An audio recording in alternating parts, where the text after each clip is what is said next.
Le meilleur de la science et de la recherche en Europe, tout de suite dans Futuris. C'est une journée particulière qui commence pour les élèves de cette école primaire près d'Aarhus au Danemark. Aujourd'hui, l'apprentissage se fait sur le terrain. Le thème, l'eau usée et ses traitements. L'expérience se déroule à Friland, une collectivité située à 8 km de l'école. Ici, chaque famille doit traiter ses eaux usées. Carlos Arias, assistant de recherche à l'université d'Aarhus, les accompagne. Il explique aux enfants les différences qu'il existe entre chaque type d'eau usée et l'importance de toutes les traiter.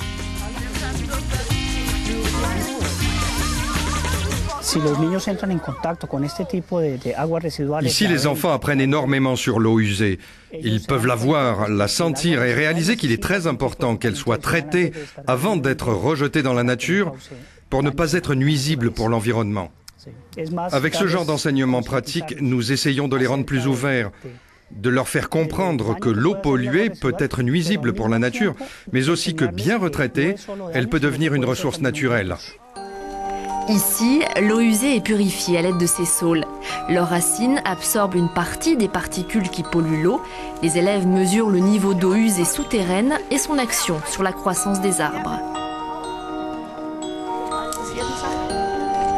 L'eau usée, partiellement retraitée, termine dans cette mare où elle se mélange à l'eau de pluie, aux sédiments naturels et aux plantes pour un nettoyage plus en profondeur.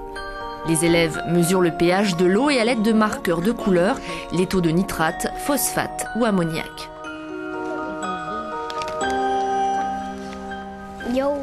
Je savais que l'eau pouvait être nettoyée, mais je pensais qu'on faisait ça avec des machines, pas avec des plantes. C'est très important de rendre propre l'eau usée pour préserver l'environnement et l'atmosphère. L'école fait partie d'un projet européen de recherche. Son objectif, aider les enfants à apprendre les sciences naturelles à travers le recyclage de l'eau usée. Effectuer des manipulations est un plus dans cet enseignement. Je pense qu'il est important que les enfants sachent des choses concernant les eaux usées, car ils ont besoin de savoir que rien ne disparaît comme ça, que dans nos sociétés modernes, on ne voit pas ce qui arrive à nos ordures, à nos eaux usées. Vous pensez que vous jetez des choses dans les toilettes et qu'elles disparaissent, mais en fait, elles ne disparaissent pas. Jouer avec l'eau ou la glace pour apprendre, c'est ce qui est mis en pratique dans cette école primaire suédoise d'Alansbro, à 500 km au nord de Stockholm. Pour impliquer davantage les enfants, ce sont les plus grands qui apprennent aux petits. Leur discours, l'eau douce est plus rare sur Terre que l'eau salée.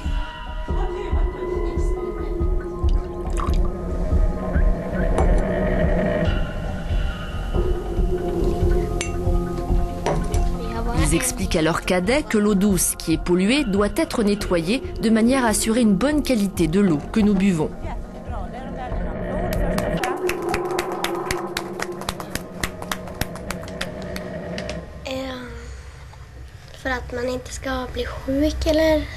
C'est important de retraiter l'eau pour ne pas tomber malade et détruire l'environnement.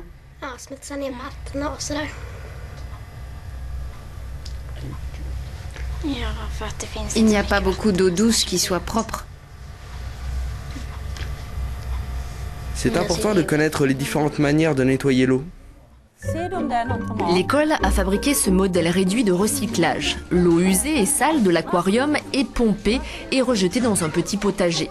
Les processus chimiques naturels des plantes et du sol nettoient l'eau qui est ensuite réutilisée pour alimenter l'aquarium. Les enfants sont encouragés à mesurer la température et à faire d'autres expériences. Ils apprennent que recycler l'eau usée est un processus simple avec des bénéfices sur l'environnement.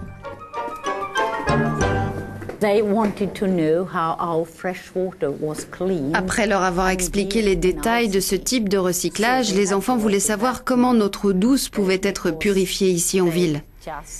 Et en tant qu'enseignants, nous devons leur fournir des réponses. Ils avaient compris que nous utilisons toujours la même eau et que nous devons tout le temps la recycler. Nous avons aussi discuté avec eux de ce que nous devrions faire avec des matières dangereuses comme les médicaments, le pétrole. Peut-on les jeter aux toilettes, dans la forêt, ou doit-on faire autre chose avec?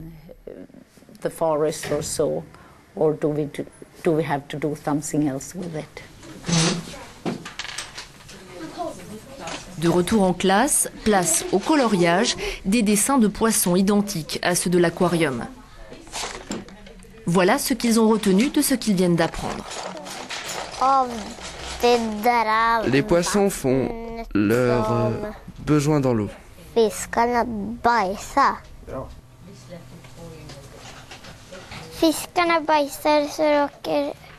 Et après, cette eau sale est envoyée dans les fleurs.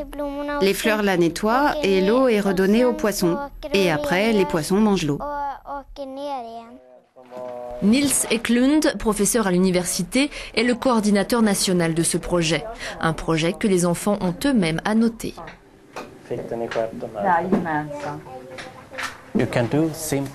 Même avec des expériences simples, c'est de la science que vous apprenez. Même quand ces expériences semblent assez simples, elles fournissent de bonnes connaissances. Les jeunes ne sont pas vraiment attirés par les sciences naturelles, mais plutôt par l'art, les films, le journalisme. Mais si vous les impliquez et pratiquez des expériences dès qu'ils débutent l'école, je pense que nous pouvons améliorer le nombre de jeunes qui s'orienteront vers les sciences naturelles.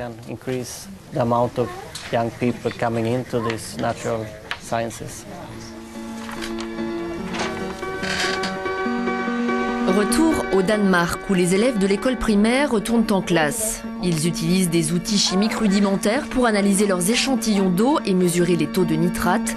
Chimie, biologie, sciences de la terre, ils font d'une pierre 3 coups.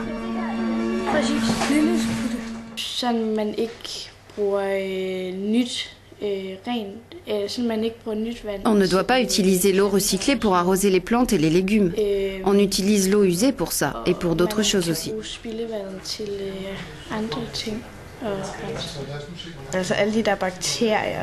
Si on ne recycle pas l'eau usée, on trouve toutes sortes de bactéries. Si vous arrosez votre jardin avec cette eau non traitée, vous aurez toutes ces bactéries. Pareil si vous utilisez de l'eau sale pour le bain. Il y a des bactéries partout et c'est vraiment dégoûtant.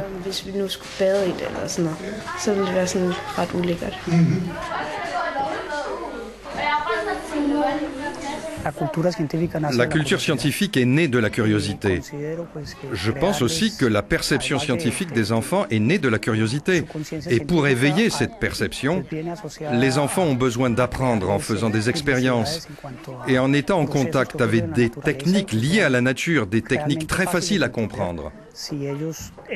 Le but de ce projet est de créer une perception de l'environnement, d'aider les enfants à comprendre l'importance de préserver notre nature.